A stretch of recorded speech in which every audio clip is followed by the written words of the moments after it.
Good afternoon. Welcome to Open Line. We hope this Tuesday is fantastic for everybody out there. We are going to be talking issues of polygamy today. Now, this obviously Open Line just embraces all social matters of public interest, which has grabbed the attention of many. What has grabbed the attention of many? Polygamy. That is what we're discussing today. Zambia follows a dual legal system, statutory law, as well as customary legislation. Now, while customary law allows for polygamous marriages, it is a criminal offense to marry more than one wife under the statutory law. Now, for some days now, raging debate has taken root on many platforms ever since the law developed Commission's announcements proposal to repeat the criminalizing of the offense of polygamy under Section 166 of the Penal Code, so that the spouses who will be aggrieved seek only for the legal remedies. Now, this means that the spouse decides to marry, if the spouse decides to marry more than one wife, they will no longer be faced with the prospect of being jailed for at least 5 years.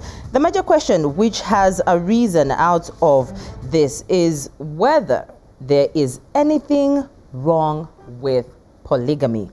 And that is the question we'll be answering today.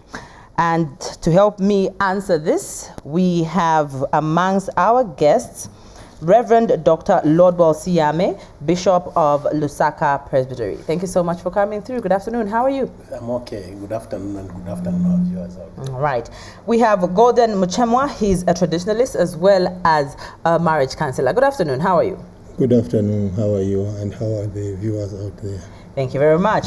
We will be joined by Edwin Zulu from he's a family affairs counselor, and also via phone we will be talking to Dr. Michael Kaingu, who is a former education minister. We'll be interacting with him via phone. So this is Open Line, and by virtue of the name, we'll be opening our phone lines to you, so you can get us on the number that will be scrolling on your screens very soon. We'll be discussing the matter from different viewpoints, and this is what we'll be concentrating on: issues of polygamy. This is Open Line.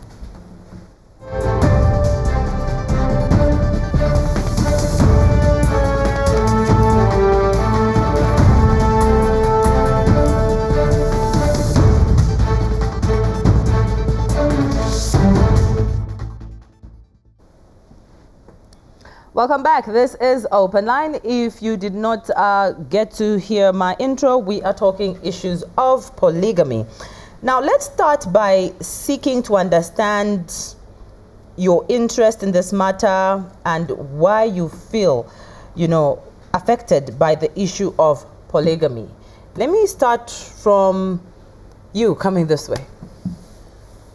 Yes. Why interested in the issue of polygamy? Of course. I'm sure it is not even a question of being interested. Mm-hmm. It's a question of the discourse that we have currently and the debate that is going on. And away from the report that all of us we are discussing and the contents that are there, I'm sure the question here would be, is polygamy okay or is it important? Maybe from the perspective of the church, my bias is that's not a good thing. Mm. Yes. All right. Mm-hmm. And for you, Muchemwa, your interest in this and why you think, why you feel affected by the issue of polygamy, if it does affect you at all. Thank you very much. As the Zambia National Traditional Counsellors Association, we realize that polygamy has been with us for quite some time, and our worry now is the extent or maybe the level to which polygamy is being taken. Because when we go back in history, traditionally, polygamy was practiced or is being practiced by certain groups of people. Others could be due to religious beliefs, others the custom. But when you look at what is happening today, it's like everyone, some people do pretend as if they are married to one person, but they have more than one wife, and it's a worry to us as an organization and to the nation as a whole. When you were saying the extent to which it's, or the angle in which it's going, or the route it's taking, what did you mean exactly? What route is that? What I mean is, today you hear people who do know them as somebody who is having one wife, but once they go maybe for a business, in each town they are married to another wife. In each town they are married to another wife. Let me give an example of what happened recently in one of the communities. A person died, and the 5 women came claiming to be widows to the man who died. And to make matters worse, it happened that among the 5, 4 of them had children with the same man. So when you look at them, they did not know that the other one existed. But to him, he was legally married to all of them, which is, of course, what I'm saying is that the angle it has taken now, where others are doing it secretly, others are practicing it in a way that it's not supposed to be. All right.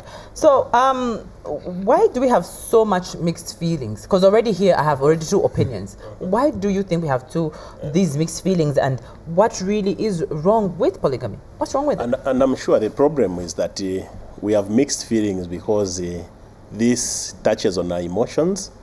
It also it touches on who we are and what we aspire for as human beings. For instance, when I said it's a bad thing, I ended there because I wanted also to hear what my colleague will say here.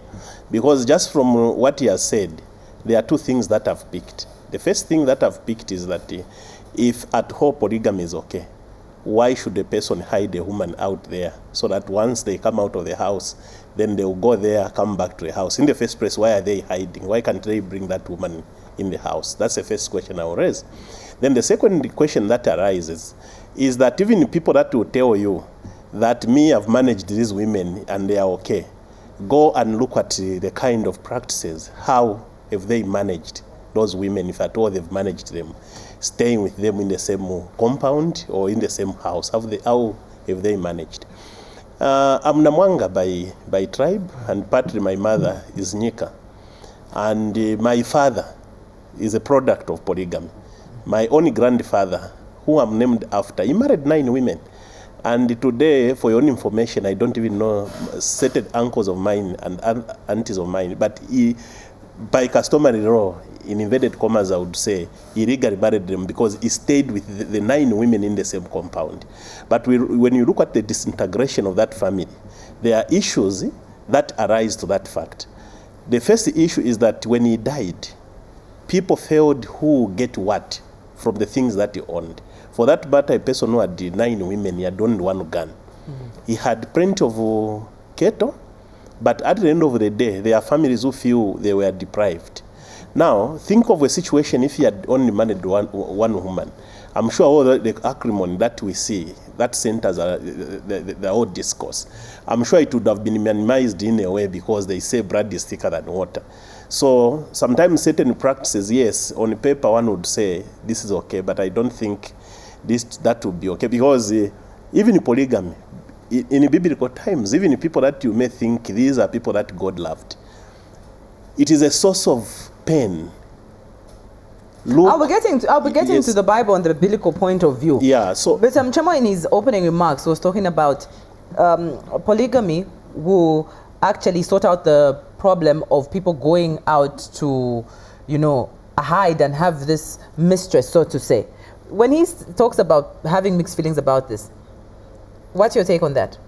Thank you very much. As an organization, we classify polygamy as a bad traditional practice. Why we are saying so? Because it is there, it is real, it is happening. I mentioned the fact that others do it on religious grounds. Mm-hmm. Yeah, recently we heard of a girl who was withdrawn by Chief Mazimawe. That was from a church where, I can't mention the names of the church because we are on national television, where the head of the church, themselves anyway. Yes, where the priest or whoever, the leader of the church, would point at any girl they want and say, the spirit has told me to marry this one. And the entire, the family, the parents of the girl would oblige and hand over that young girl to the man. So, to us, we say that is a bad practice because it infringes on the right of the girl, on the rights of women. But what we are saying now is, since this practice has been there, Now let's look at it from an angle. How can we be able to help? Because the victim in this whole thing is a woman. Yeah, because maybe because of our patriarchal system, where everything, whatever happens, it has to please me as a man.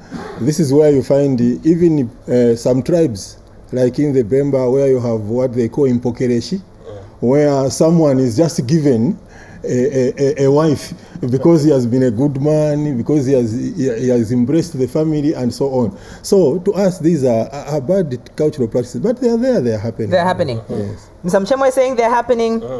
And Reverend Doctor is also letting us know the discourse and why this taking us to biblical terms. But let's get to interact via phone.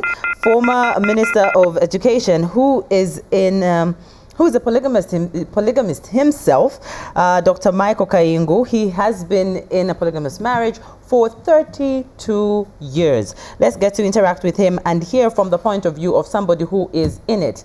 Just to, you're not in a polygamous marriage? No, I'm not. You're not in a polygamous marriage? All right, so you've given us your opinions from your point of view.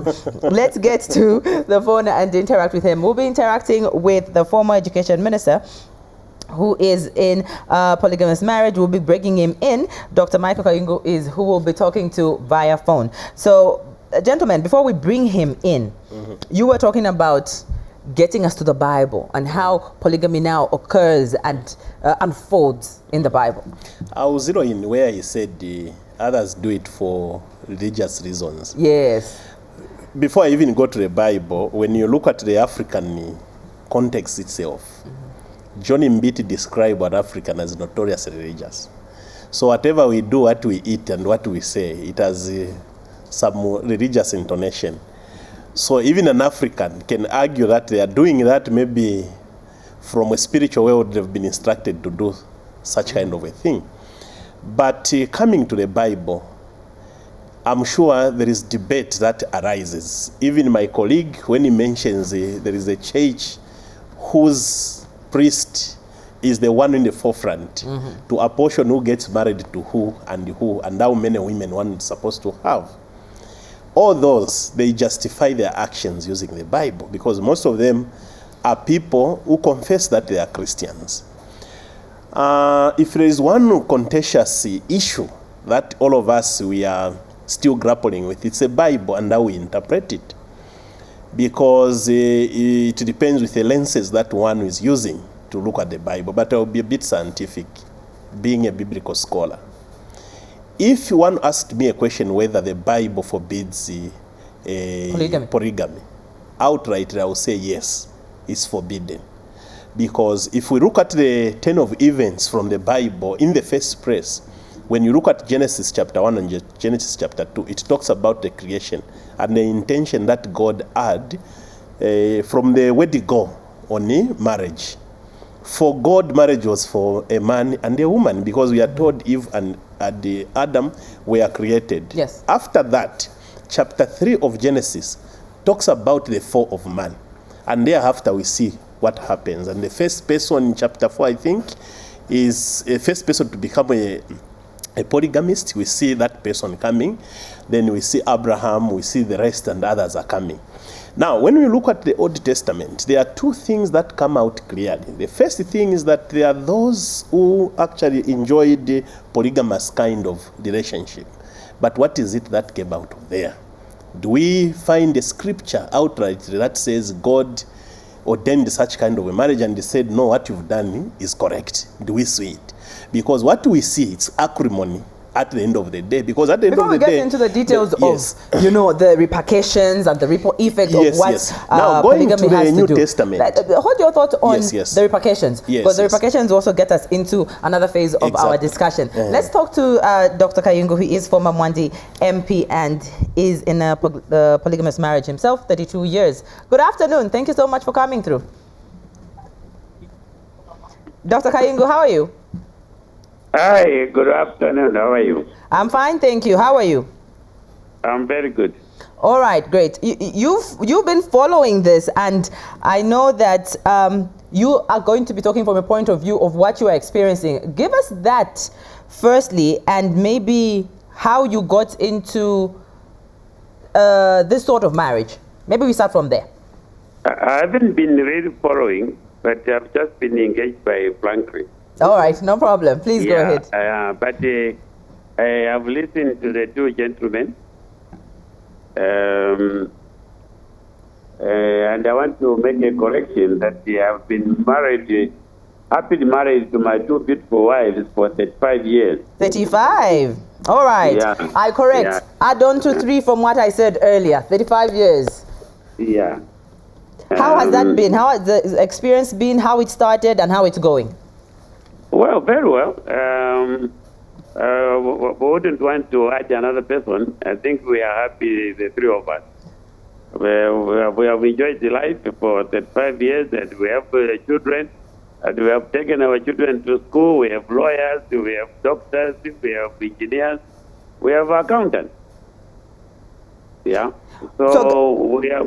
I think we have done very well. We have contributed to the nation by taking our children to school. All right. Yeah. Listening to the two gentlemen, I would not be able to interpret the Bible as much as the man from the Reverend Dr. Lordwell.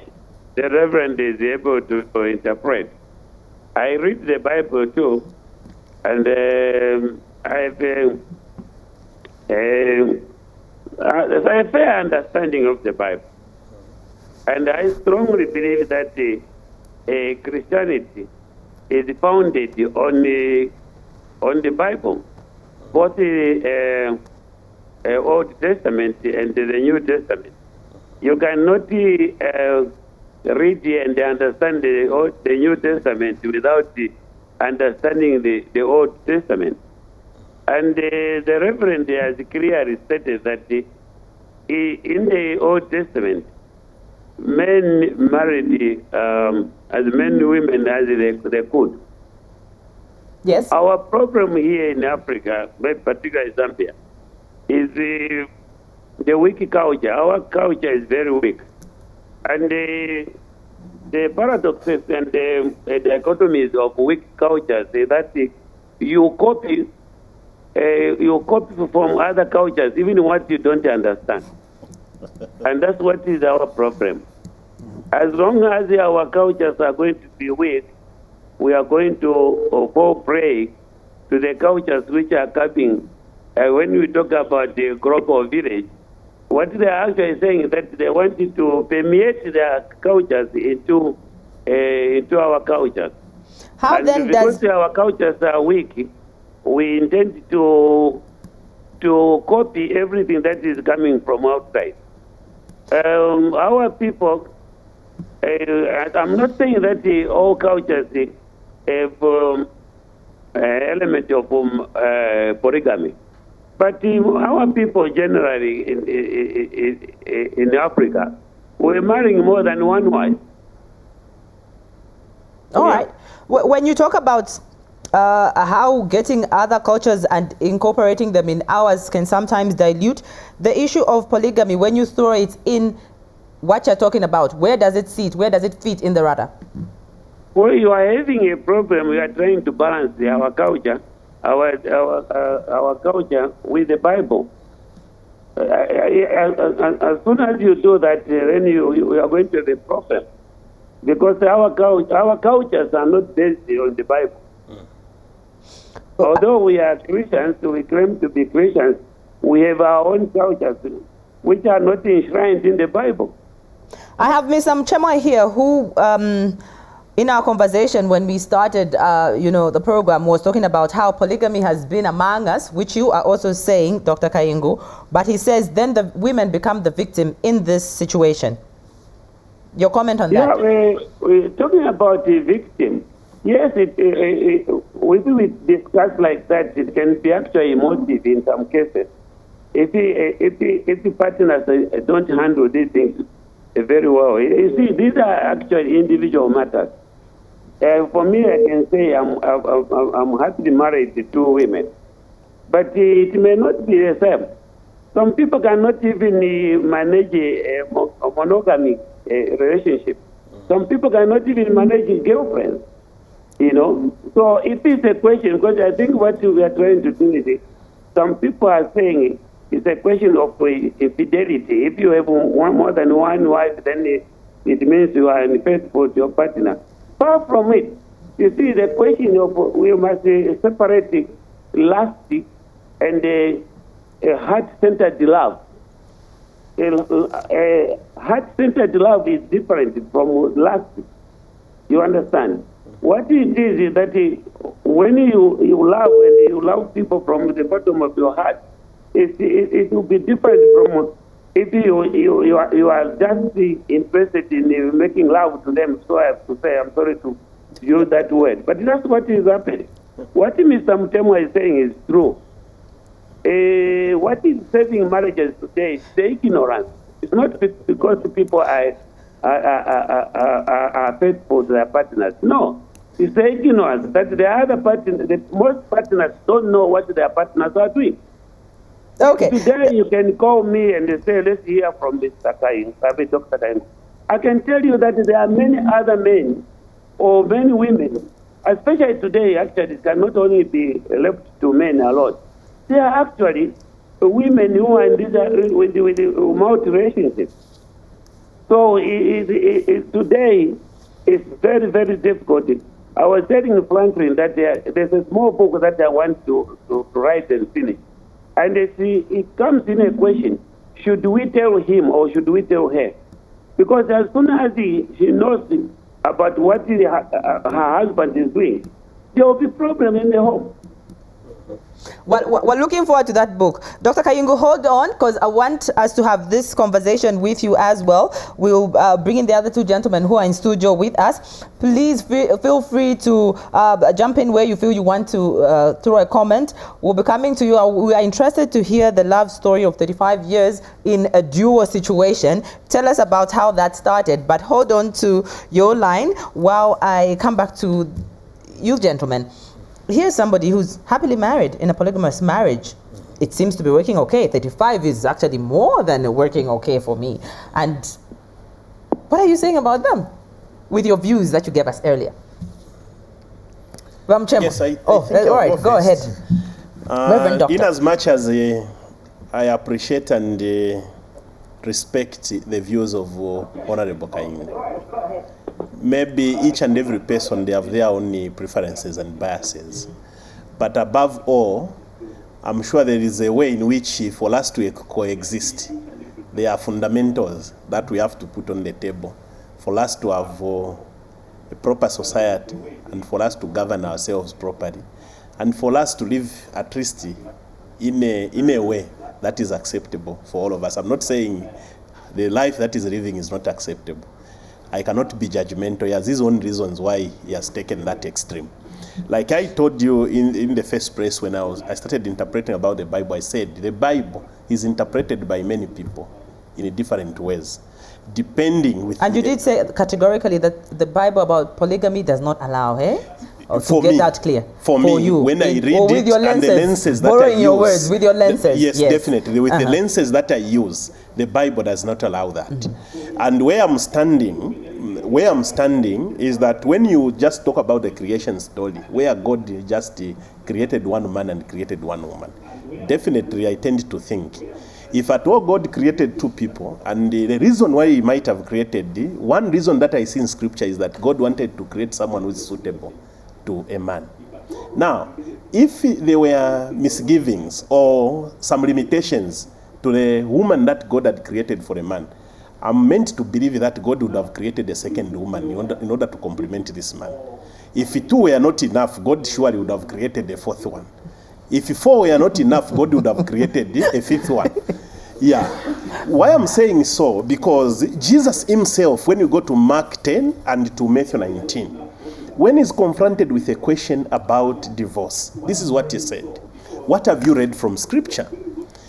Those guys said, yes, from scripture we've read that Moses allowed us to divorce. And outrightly, Jesus' answer was, he did that on purpose. Because he knew how hearted you were, and he knew the kind of people you were. So he never wanted to create acrimony. He allowed you to do what you do. But however, when you do that, you go against what God purposed, because God's purpose was that a man shall leave the parents, cling to a woman, and not women. No plural. Yes, not plural. Implying that our Lord Jesus Christ himself, he legitimizes what we read from the Torah, from Genesis. And then going forward in the early church, starting from Acts of the Apostles, you go to Revelation. I'll start with Pauline literature. Pauline literature is very categorical. When Paul talks about a relationship between a man and a woman in terms of marriage, he only talks about a wife, and he doesn't talk about wives. And I stand to be challenged on that one. Maybe he's talking about it in a relative, but no, yes, it might have been. You may argue that he must be. It might be relative to say woman and not women. Yes. He's talking about the one woman that person is with then. But can you imagine? For instance, we take 1 Corinthians, where he's saying it is important that one, if you fail to keep yourself, pick yourself a woman that you can marry, isn't it? So that there is no immorality. But when he goes and ordains leaders, he tells Timothy and Titus, what is he saying? He's saying, if you are to pick anyone to lead others, let that person have a single wife. Muchemwa, I know in your marriage counseling sessions, you do combine our traditional cultural norms as a way of life in Zambia, but you also bring in the Christianity aspect. Mm-hmm. Yeah. For you, your bone of contention is polygamy is okay, but the woman then becomes a victim, or the line in which it's moving now seems to be different. So for marriages that are okay in a polygamous marriage, your concern and the reaction to his comments as well. Yeah, thank you very much. What I'm saying is polygamy, people have married for different reasons. Starting from way back, people do go into polygamous marriages. Others, it would be, like I mentioned, the family of the woman, looking at maybe there are certain areas where the woman has failed to function in the marriage, and then they realize that it would not be good for it to continue like this. So let's help this man by giving this man another woman. And in that angle, you find that the wife who is currently in the home agrees to that, and maybe would be the one suggesting to the family that I think I need some help in that area. So that is another angle. But you have others who would just do it because my father did it, my uncle did it, because us, we are this tribe, we are a polygamous tribe. And then you would find those are situations where the one I experienced the time I was working as a buyer for cotton. I would go out in the field with the chemicals. Then the condition would be, I'll only give you the chemical once the field is weeded. And then this man would say, don't worry, they will take care of it. The women, because he has 5 women who say, just come to after 2 days, this entire field you are seeing, it will be clean, they will take care of it. So now it is the role now of the women to work in those fields. So such people would marry just for the sake of using the women for their own. We have somebody who's in this one. Before you even go to somebody, before I lose my... That being the case, that's the reason why I take that extreme, that bias. Why not but then, Mr. if a Muchemwa man is saying has it's a one problem, situation. Yes, 1 or 2, even 10 situations. Why not then allow women also to have 10 men? Dr. Kaingu is saying women actually can also do this. Let's get to your love story, Dr. Kaingu, and also elaborate on the point that you made earlier, which, you know, the Reverend is also now saying, why not let the women also now get 2 husbands, 3 if possible, whichever one is working. But start with your love story. How did you get to these 35 beautiful years with the 2 lovely ladies? Maybe before I come to that, we have only one Bible, and I want to thank the Reverend for what he said. God, our God is a God of virtues. And I strongly believe that in the Old Testament, God was closer to the people than he was actually in the New Testament.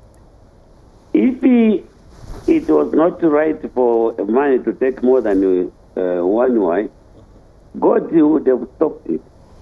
But you see, the men who worked very hard, the men of substance, the men who actually worked for God, the King David, the King Solomon, There were men who had several wives and concubines.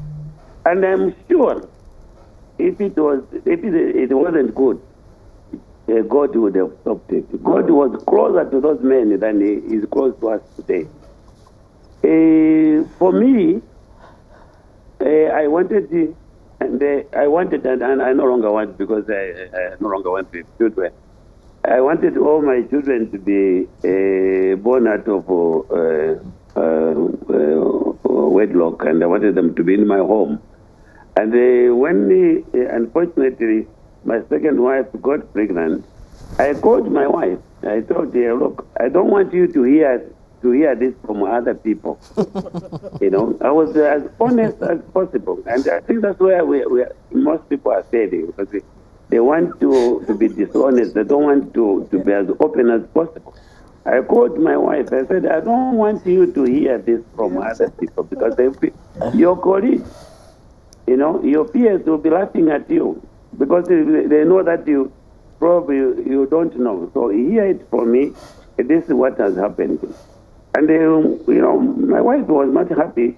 The whole night she cried, and later on she said, you know, I give you a lot of respect, because I've seen it in the men I'm working with, what they are doing to their wives, what they are doing to their partners. For you to come and to call me and to tell me this, I give you a lot of respect, and I'll love you more. That's how it all started. And I've been very, very happy, I want to say. Wow. Maybe you must also ask Mr. Nguzu. He's beaten you by 5. Dr. Kaingu, he's beaten you by 5 others. Indeed. So, also, borrowing from what Mr. Muchemwa said, about women cleaning the field and whatever. I think it's a question also of capacity. We should not take more than one wife if you have no capacity to look after them. You must have the capacity. And it's not only looking after them because you can provide. You must be also satisfy them. You know? Because otherwise then I can see the Reverend is enjoying this. But this is the truth. You must have the capacity to take care of your wife if you choose to. And sometimes I sit down here and I go through the story of King Solomon, who had so many wives and so many concubines. I don't know his power, where he was getting his power to satisfy all those women. But this is the story which is very true. You must have the capacity to materially to provide for them, and to also provide to be adequate enough in bed. Okay. All right. I'll be coming back to you. Please hold on still. This is Open Line. There's a number that is scrolling on your screens. Please get interactive. I'm very eager to hear what the women have to say, as the suggestions here. Women should also have 2, 1, if not. So we'll be getting to our phone lines, but let's get to a break. This is Open Line. We are talking polygamy.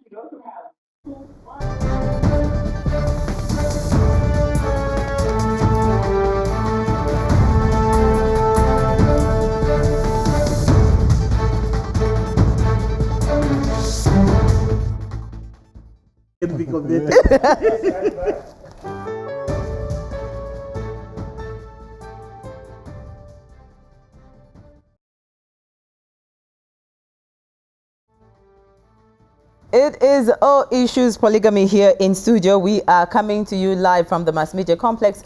This is Open Line. We are talking polygamy. I have 3 gentlemen with me who are helping me dissect this and just understand pros, cons, and how this just pans out for our country, Zambia. Now, how and why do you think God allowed it in the Old Testament? You spoke of it. Dr. Kaingu has spoken about it. Even Mr. Muchemwa touched on it to say this has been with us, as in globally. And the Bible also did get story. We've heard the stories, we've read the stories, and we know that that's what the Bible is allowing in the Old Testament. Yeah, in the first place, probably what I will say and concede is that I cannot speak on behalf of God. What I know is that what has been revealed is what we see in the revealed word that we read. We read.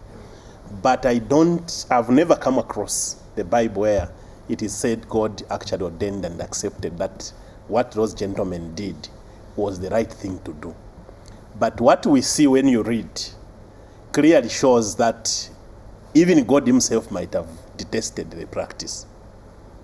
And the infiltration that the discussion is bringing up, the infiltration from other cultures coming through to ours. Yes, and through using Christianity. About that, I'm alive to the fact that there is a way in which when we read the Bible, the Jewish culture permeates our communities. Sometimes, and I told you that it's problematic to interpret the Bible because you need, first of all, to interrogate the world behind the same text that you Kindly read. hold your thoughts, Reverend. Yes, Let's accommodate our caller so that we also get interacting with our viewers. John Mutale, good afternoon. Thank you for coming through to Open Line. Talk to us. Good afternoon. How are you? I'm all right, thank you. Talk to us. Good afternoon to the panel. Good afternoon, sir. Yes. Go ahead with your comment or question, please. Yes. I just want to support the Reverend. What he's saying to say, there's nowhere in the Bible where it says that you can have 3, 4 wives. Unless if we are trying to contradict what God did in the beginning. For sure, God created man and woman. He never created women. So, going by, that is the lust of the flesh. Going by what people decide to say, me, I can have 3, 4 wives. It means you are criticizing God, or you are telling God to say what God did was wrong. But in a real sense, when we follow the Bible, that's not what is supposed to be done. The truth is that we are supposed to marry one wife and one husband. All right. Okay. That is my point. Thank you. Thank you very much, Mr. Mtale. And I'm going to get to Dr. Kaingu to react to that one. Dr. Kaingu, you heard what John Mtale was saying, issue of how the Bible talks about not having 3 wives or more, or he's basically saying the Bible says have one wife. I want to thank Reverend Siame, and I love the way he's talking about the Bible. You see, in the Bible, there's a fun story of Jacob and his 2 wives. We should not bury our head. Jacob, I believe in the Bible, he impregnated the maid of his 2 wives. And I think each of the maids, he gave them 4 children. You see, if it's a question of infidelity, I think, Jacob did so much in the Bible, and all of you, the reverend knows. If it was a question of punishing, I don't think God punishing anybody for infidelity or for polygamy. I don't think Jacob would have escaped. If you know his story. So it's not really, for me, I strongly believe that it's a question of a capacity, the ability to look after these people. They should not, because what really brings problems is the envy and jealousy. If you are skewed more one person, and you intend to give that person more love and more materials, so for sure the other person is going to feel injured. But if you are able to balance, this, if you have a vehicle, if you buy a vehicle for this person, you must buy a vehicle for the other, and if you are seeing this one, you must also see the other one. How easy and challenging is it to balance that? The balancing. How easy or challenging is it to strike that balance? The one you're talking about? If you cannot run your home honestly, there is no way. If you have no capacity to run a home, there's no way you can run a ministry. Leadership starts from your own home. You must be able to sit and interact with your own family. You must be able to talk with your wife, and be able to say, let's draw a line. How do we go about this? You know, for example, sharing the nights, sharing the days, sharing the materials they are available. You know, as long as you don't have the capacity, I think that I want to say this to the men, because if you really don't have the capacity, you don't have the strength, you don't have the ability to take care of your wife, I don't think one should try it. It has worked for me. It has worked for me for 35 years. Let me also try to correct you when you said women also can get married to as many. I didn't say that. But what I'm saying is that today, you know, in the contemporary world, I've seen it that women are actually, some women can date more than 2, 3, 4 men. And that is true, and I know you know it. I know you have friends who are doing that. So they are there. You know. Dr. Kaingu, you let people wait for me by the gate to start asking for names of who I know who have 2 men. Please hold on. Please hold on. Let's accommodate Reverend Tembo, who's on the line for us. Good afternoon, Reverend. Talk to us.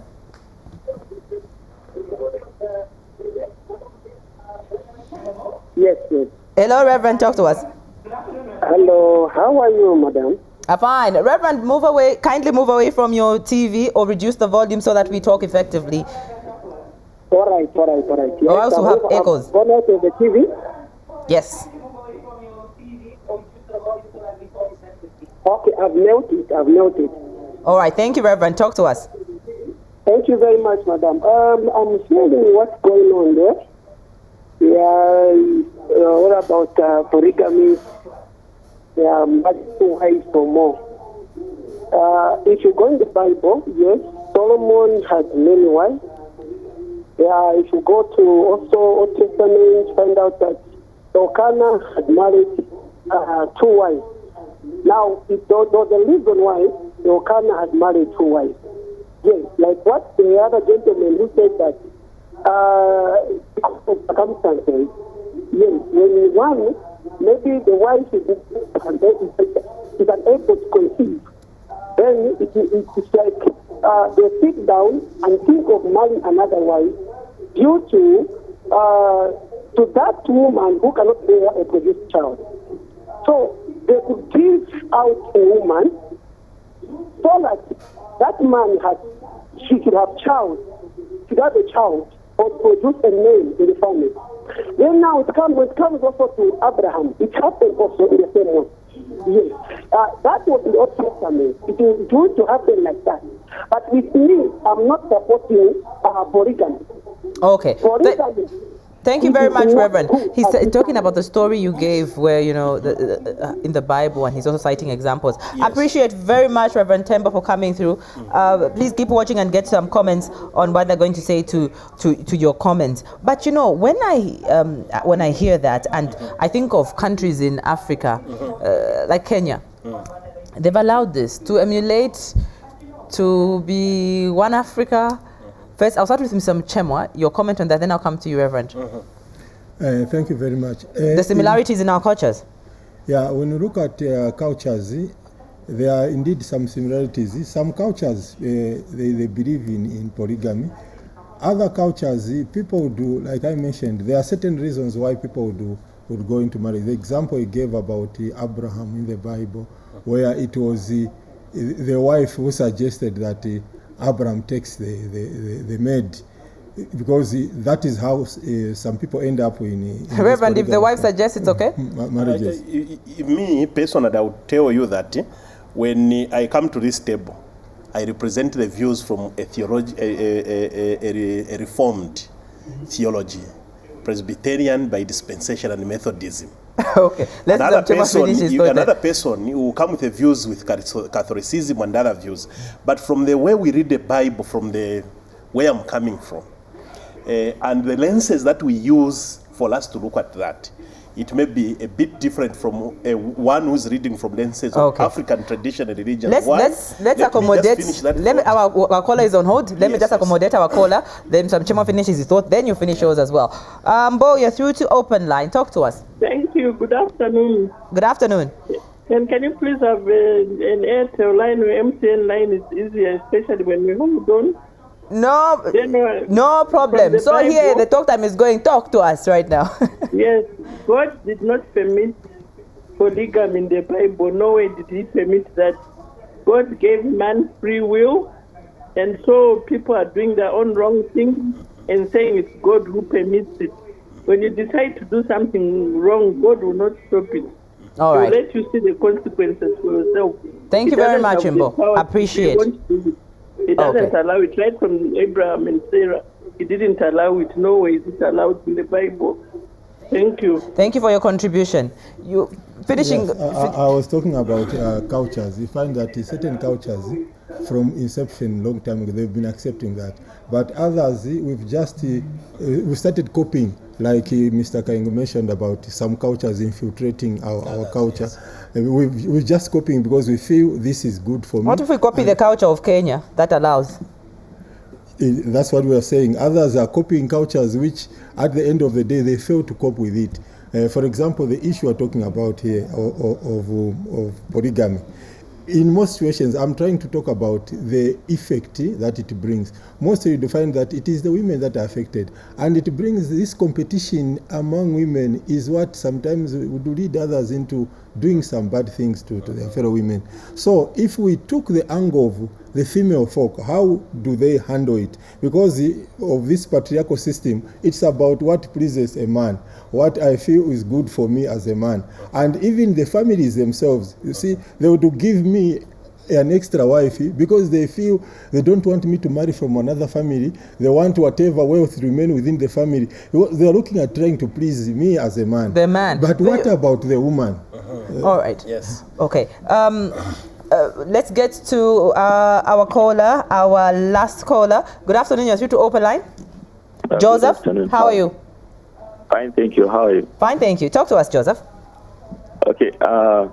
I think polygamy is not for Christians because looking at the Bible, God created one man and one woman and he brought them together. So I say polygamy is not for Christians. All right. Okay. Thank you. Thank you very much, Joseph. Appreciate that one. Dr. Kaingu, are you still there? Your last words? And in words, you can even just say 3 words if you like, and like a sentence. Dr. Kaingu, are you still there? I'm available. Yes, please. Your closing remarks. Yeah, there's no ideal marriage. Thank you. There's no ideal. No, there's no ideal marriage. The marriage really it depends on individual. There are some monogamy marriages which I think are not doing very well. We see the women are stressed. We still see men are stressed. There are also marriages like the one I'm in where you find women are happy. Probably you must also call Mrs. Kaingu, one of the Mrs. Kaingu, then you hear from them. And I will not be there to scare them. So you call them and then you hear what they say, what is their personal opinion. Because everybody seems to be calling me. And I'm not the only one in this arrangement, I can assure you. Dr. Kaingu, I appreciate so much for having stayed with us via phone. Thank you so much for your remarks. I won't mention any names here, but somebody in studio was saying they're almost converted. So that means you've done a great job. Amen. Reverend Doctor, I appreciate. Thank you so much for coming through, as well as Mr. Muchemwa. Your contribution is very valued. Of course, we continue talking about social issues, and this one in particular was polygamy. We've opened a Pandora's box. Our conversation conversation in studio ends right here, but online we can continue this conversation. We have been talking polygamy. I've had a brilliant panel. Reverend Dr. Lordwell Siame, Golden Muchemwa, as well as Dr. Michael Kaingu, who is a former Mwandi MP, as well as in a polygamous marriage. I'll give you seconds each. Yes. To wind up, if it's words, if it's hashtags or whatnot, please let us know from the discussion if anyone missed. Yes. One thing that I will say is that the reason why, from a Christian perspective, especially from a tradition where I come from, what we've discovered, the reason why people go for polygamy is that masculinity, people with masculinity, they think they are above the feminine. Hence, they cannot even allow the feminine to do what they do. And we find that to be unchristian, because Jesus said, love one another, then people will know that you're my disciples. Do unto other people things that you'd want other people to do for you. All right. So what a man does, a woman should also do. All right. If there is something that you forbid a woman to do, let not even a man do it. Okay. Mr. Muchemwa? No, thank you very much. My word to our viewers out there is, let's not just copy because somebody's doing it, let me do it. You end up abusing other people, which is not right for our society. And for the families as well, adding something for the families. We've been talking about the families, because this is not just about those, it also spills over to the families. I'll come to you as well, Rev. Yes, even families, please make sure that you look at what that girl wants, what that woman wants. It's not about your income, what you want to gain from it, no. Make sure that they make their own decision, whether they want to go into that marriage or not. All right. And for you, Reverend, when it comes to the families? Like I've always said from the Bible, if I can convert non-Christians from there, do unto other people things that you do want other people to do for you. And don't do it the opposite way. And finally, what I would say is that, like I've always pointed out, that what is good for a man, it should also be good for a woman. And the issues of intimacy, there's no way you can share. All right. There you go. The three gentlemen I have been with today talking polygamy. I've had three different views, but these are social issues, social realities that are in our communities. That is why we talk open line and we open the phones to you, our viewers, as well. We will continue to bring these social issues to you every Tuesday at the same time. On behalf of the entire production crew for Open Line, my name is judyngulube. Thank you very much. Good afternoon.